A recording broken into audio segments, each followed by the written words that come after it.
নমস্কাৰ বন্ধু বান্ধৱীসকল, আজি মই আহিছোঁ মোৰ মামাৰ ঘৰত আৰু আজি মোক মানে পেহীয়ে মোক দিলে ভকা পিঠা আৰু গাখীৰ খাবলৈ।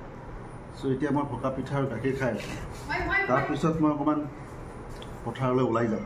আৰু এইজনী হ'ল মোৰ ভণ্টি। ক'ত এইজনী মানে ডাঙৰ ভণ্টি, কলেজ পাই এতিয়া ডিগ্ৰী কমপ্লিট কৰিলে। তাই এতিয়া চাকৰি কৰিব বোলে। চাম ক'ত চাকৰি কৰে। এতিয়া আমি ইণ্টাৰভিউলৈ যাম, চাকৰি কৰিম। মানে তাই চাকৰি কৰিব, তাই ইণ্টাৰভিউটো দিছে। তাই পাছ কেতিয়া কৰে এতিয়া ভগৱানে জানে।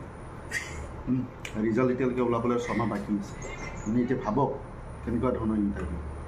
আৰু এইটো হ'ল মোৰ ভাইটি, একদম অলগদ্ধ, এনি টাইম শুয়ে থাকে। খাব আৰু খাই শুই থাকিব, কোনো কাম ধান্দা নাই। চ' আকৌ লগ পাম, চিনাকি কৰাই দিলোঁ মই। কমেণ্টত জনাব মোৰ ভণ্টিক কেনে লাগিল, ভাইটিক কেনে লাগিল।